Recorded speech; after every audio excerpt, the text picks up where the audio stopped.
Battlefield 2042 has been out for over 2 years now, and it's an understatement to say that the game has come a long way.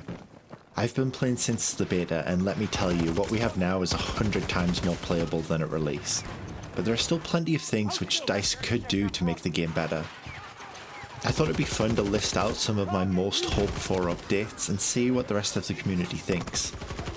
I will say that some of these suggestions might be controversial, but hear me out, and if you still disagree, I welcome your discussion in the comment section. I also don't plan on covering things that everyone knows that DICE needs to change. For example, everyone knows that Battlefield needs more maps and weapons, so I won't be covering these kinds of things here. Without further ado, let's get into it. Did you know that in the Conquest game mode, 2 flag sectors are worth the same as 1 flag sectors, despite being much harder to fully capture and hold? How many times have you been stuck on the objective E on renewal, going back and forth from E1 to E2 the entire game, because you've been unable to fully cap it? And even then, if you finally do, usually it's not too long until a condor flies over and drops off a few bad guys that bury themselves into the objective like cockroaches, and then you need to begin this hellish hunt all over again. The reason that these points are so hard to conquer is that the enemy always has a spawn point because they hold one of the flags. As soon as you've moved to capture that enemy flag, everyone who spawned there has gone around to capture the flag you originally held. It doesn't help that the spawn points for these objectives can be practically on top of each other. Unfortunately, what this comes down to is that the team that fights and holds the 1 flag sectors typically wins the Conquest game.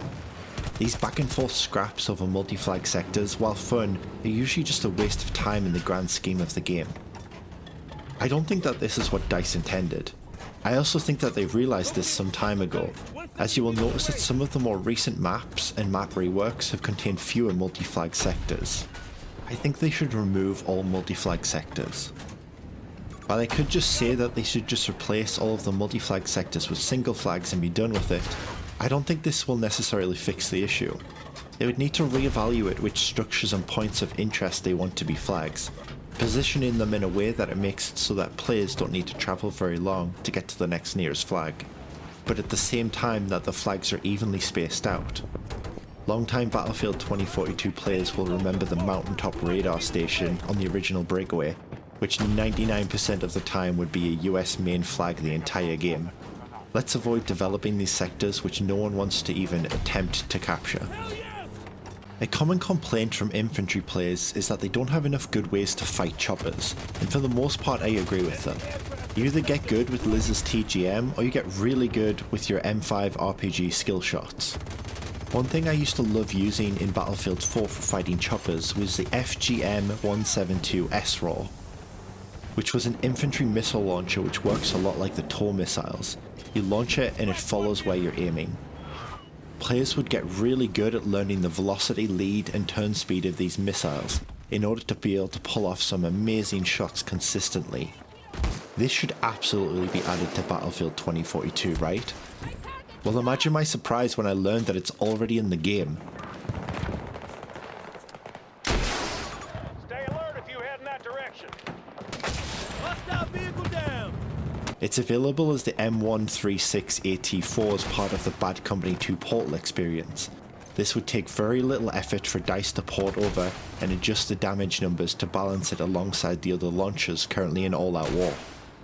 If it was up to me, it would have 3 rounds on spawn with the ability to carry 4 total. Its damage on ground targets would be somewhere between the M5 and the RPG, and the damage to aircraft would be similar to missiles. I think this would make it very viable, but not the obvious choice, since the M5 and RPG still have their own use cases.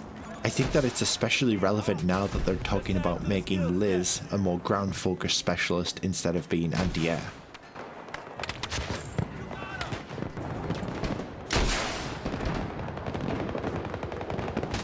Hostile vehicle down.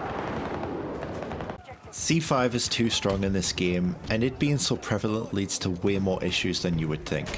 And before you grab your pitchforks, hear me out. DICE's 2042 philosophy with infantry and vehicle balance, whether you like it or not, has been that it should be difficult for infantry to solo kill tanks. This is clear when you look at the rocket launchers which engineers have. These launchers' main purpose is to deal with vehicle threats. At the same time, when you spawn, they come with slightly fewer rounds than you need to solo a tank. The conclusion is that DICE wants you to deal with these enemy vehicles as a team, having multiple engineers to team up to kill a tank, support players to replenish their rockets, or having recon players using soft lam or tracer darts so that these launchers can lock on and guarantee hits. The problem is the entire interesting teamwork dilemma gets thrown out of the window by C5. Why would I play as an engineer with rocket launchers who needs to depend on others when I can just play any of the 3 classes that can equip C5 and suicide myself into vehicles, since it's so much more efficient? This doesn't just mess up team interactions, it also strongly incentivizes players to camp in vehicles instead of using them to push objectives, since the only way to counter C5 is to keep your distance and kill the player before they're able to detonate you. Finally, it also leads to some gadgets getting completely underutilized. As a recon, why would I take Tracer or Soft Lam when I can just grab some C5, which will give me the means to deal with vehicles myself? I really do think that C5 needs to change. Thankfully, there are a couple of things that DICE could do to fix this. They could make it so that you only spawn with 2 pieces, but similar to rocket launchers you can carry 3 pieces. This would incentivize team play with supports. They could also reduce the throw distance so players need to put themselves at more risk in order to get that detonation off. They could reduce the availability so that it's only available to recon players. This means that vehicle players would have more readability when it comes to which classes they can safely get close to and which ones they should avoid, instead of simply having to avoid every class. They could restructure the damage model so that it does much less damage against the front and side armor, but much more damage against the rear armor. This would lead to players having to use it as a tactical option rather than just running and suiciding. I'm obviously not suggesting that they apply all of these changes, that would be too much. I just wanted to express that there are ways to nerf C5 without making it completely unusable. Stationary turrets have always been a staple of Battlefield games until Battlefield 2042, where they were strangely absent. AT and AA platforms were commonly placed around objectives in order to give classes who cannot counter vehicles an opportunity to fight back, or machine gun turrets placed in locations to help defend against mass infantry assaults. These usually provided pretty decent damage output at the cost of being very vulnerable since you were stationary. Some of my fondest memories from older Battlefield games comes from defending an objective against insurmountable odds. Hopping on an MG placement on Battlefield 1's Quentin Scar to mow down hordes of enemy infantry who are attacking our trenches. Using the tow turrets in Battlefield 4 to snipe unsuspecting low-flying choppers. Using flak AA guns in Bad Company 1 and abusing their absurd damage that they would deal to the rush objectives. All great experiences. These wouldn't be too hard to add. They're already present in quite a few of the Portal maps, and I think they would go a long way to making the battlefield more war-torn and tactical. It would also mean that we could be more flexible with the classes and loadouts that we use, since the stationary turrets are there to help make up for the class's shortcomings.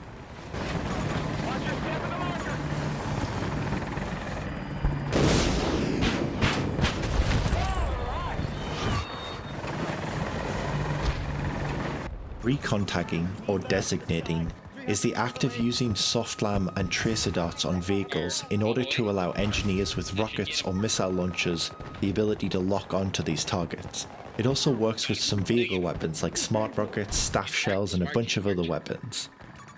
Tagging vehicles is really useful and something which is a fun team interaction, but hardly anyone does it.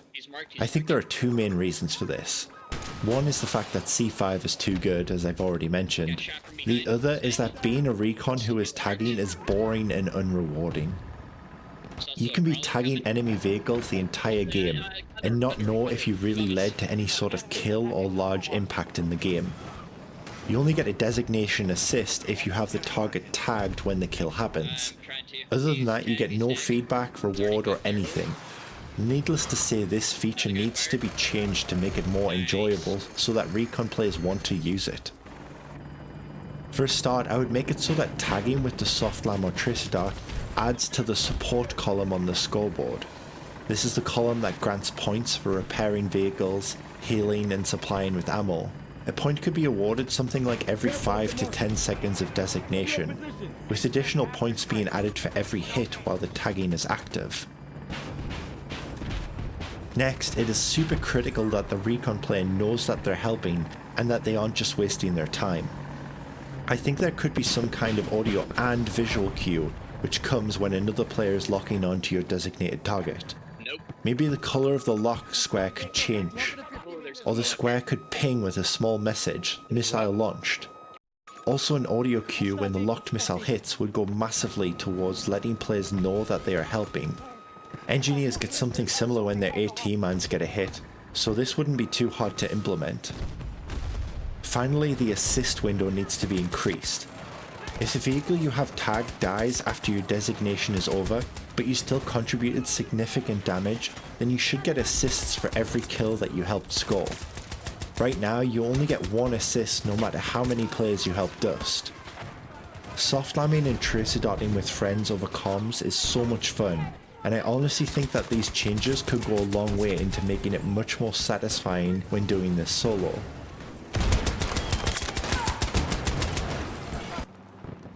I'm not quite sure why vehicle spawn camping hasn't been addressed already, given the mass amounts of Reddit posts I see complaining about this. It sucks for both teams.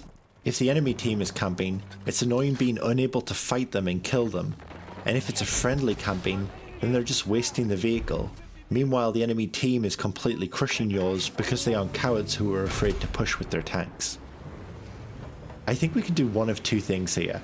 We could introduce a timer, similar to what you see when you go out of bounds, which has say 1 minute on. However, unlike the out of bounds timer, this spawn zone timer doesn't reset after you leave and return to the spawn. Once this 1 minute timer runs out, the spawn zone is treated like an out of bounds zone to you, with the usual 10-second timer. Alternatively, I've seen people on Reddit suggest some kind of reduced damage output while you're in the spawn area. This would massively discourage camping, because you would hopefully realise that you aren't getting any damage done. My only criticism of this suggestion is that because the damage numbers are not turned on by default, newer players, who are typically the ones who are camping, might not realise that this damage is reduced. Perhaps a message could be delivered while they're dealing damage in the spawn, something like "damage reduced in spawn."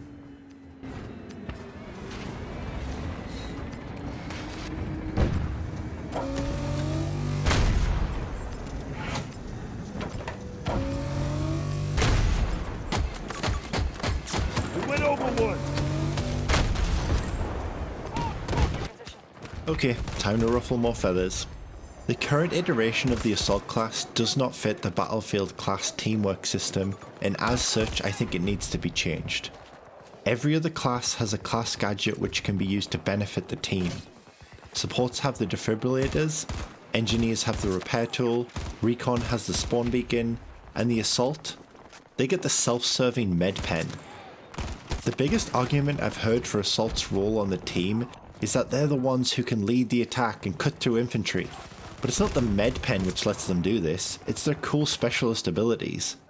Why not replace the med pen with something that can help the rest of the team? I don't know, maybe an ammo crate? Yeah, you know the thing which everyone is complaining that there isn't enough of? How about we make it so that roughly 25% of the players on the team have it and they can't unequip it? Then Assault will play a significant purpose within the rest of the team. Obviously there's going to have to be some other adjustments alongside this. Support would now primarily be a medic role, with only Angel being able to supply both ammo and heals with his loadout crate. There would also need to be some adjustments to the Assault gadgets too, so that they don't become too spammy.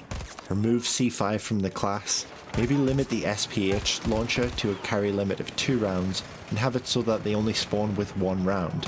So that they have to drop an ammo crate to get to that full capacity. You get the point. This would change the game massively and in a positive, more cooperative way. It would also get rid of those annoying moments when you have to try to figure out whether your nearby support player has ammo crates or med crates equipped. It's probably...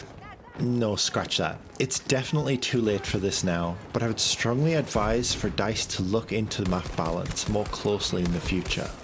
In particular, it's not enough to make sure that flags are roughly the same distance from each team's main base.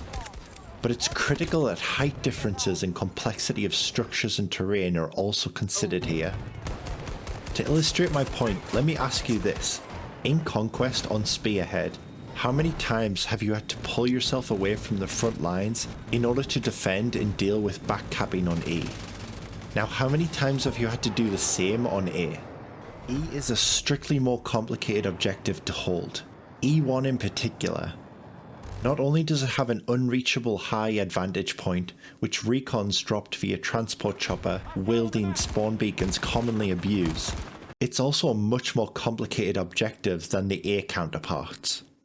It has lots of cover and places to hide players and spawn beacons, multiple levels, and vehicles cannot interact with the point, since the capture radius is all indoors. Compare this with both of the A flags, which are out in the open, have mostly low cover and very few places to hide. I don't have the stats, but I would guarantee that the Russian team has a notable win rate compared to the US team because of this in-map advantage. Unbalanced objectives like this can be found all over 2042, and they need to be considered.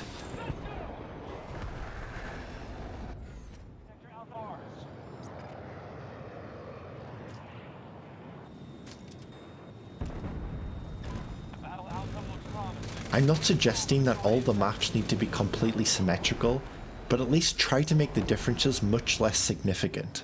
Who wins in a game of Conquest shouldn't be swayed so much by what team you have to play as. How would I fix this? Rebalance the terrain so that it isn't in favour of one team, and consider these discrepancies when designing the maps. Going back to Spearhead, how about both of the massive buildings become B and D, and for E we get something similar to what is at A. Then the big fights will be for these giant cubes and over the point in the middle of them. They could also reduce the massive size of these structures, which seem to be tall for no real reason, and provide a couple of zip lines to the top of them so that infantry who don't have the luxury of a transport chopper to spawn on can reach the campers on top. Also, while I'm mentioning the top of buildings, can we stop allowing players to spawn vehicles on top of them? It's ridiculous.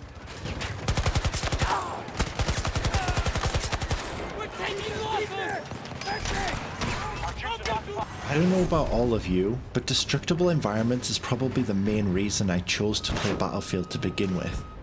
In practically all other first-person shooters offered, the maps were static and quickly became stale. Meanwhile, the destruction in Battlefield always kept things fresh and provided plenty of tactical options.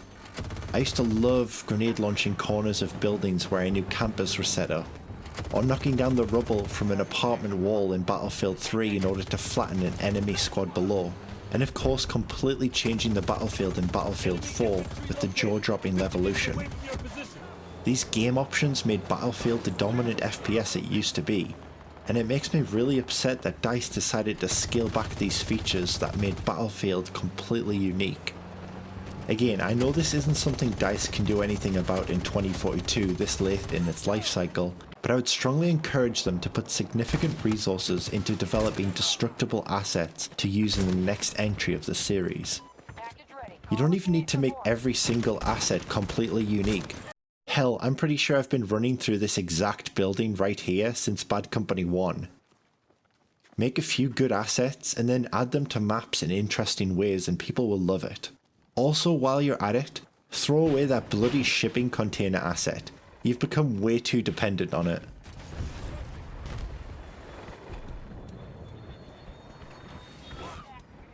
Portal could have been something really great. Hell, it should have been something really great. But without proper support and promotion, it's always been a perfect example of squandered potential. It has the flexibility to be the server browser that past Battlefielders have been begging for. You can set up a curated map pool, change the rules of the game, you can even adjust the vehicle pools to make the map play exactly how you want it.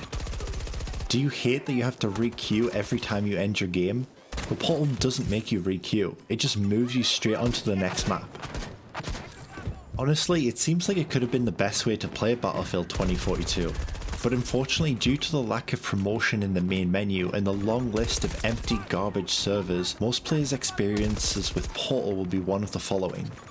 They'll either set up a server, wait 15 minutes while no one joins, then give up to never attempt again. Or they'll go into the server browser, see the mass amounts of empty EXP farming or hardcore servers, becoming quickly overwhelmed and deciding that it's best to just play using the regular supported game modes. Honestly, I was expecting the big Battlefield content creators to revive Portal, since they have the reach to try and fill up these servers and promote them to other players, and especially now that they have the ability to set up persistent Portal servers so that people could play on these servers even when the creator wasn't there. Unfortunately, this has not been the case. A big reason people want a server browser was that it helped build the community. You would play against and play with players which you would quickly become familiar with. Portal could be that, it just needs some help. How can DICE make this better? Well, this one is actually mostly down to the community, but they could make it a bit easier. How about when you click Conquest, it also suggests a Portal server playing Conquest. This way it could at least get some promotion. Or there could be a visible Portal servers we think you would enjoy advertisement on the main menu, which recommends a few servers based on what modes the player has recently played. I get that there's no real incentive for DICE to do this. After all, they want you to be returning to the main menu after every game in order to tempt you into the store, but I think it would at least do something in making the Portal experience potentially viable. I don't know, maybe it wouldn't work. Would a persistent Portal Conquest server be something you guys were interested in? No goofy rules, just plain Conquest with maybe a map pool voted on by the people? Let me know in the comments. Well, there you have it. 10 things that I think could and should be changed to improve Battlefield 2042, or the current Battlefield series in general. Let me know in the comments if you agree or disagree with my suggestions, or if there's anything major which you think that I missed. As always, if you enjoy the content, like and subscribe for more. I hope you have a wonderful day. Take care.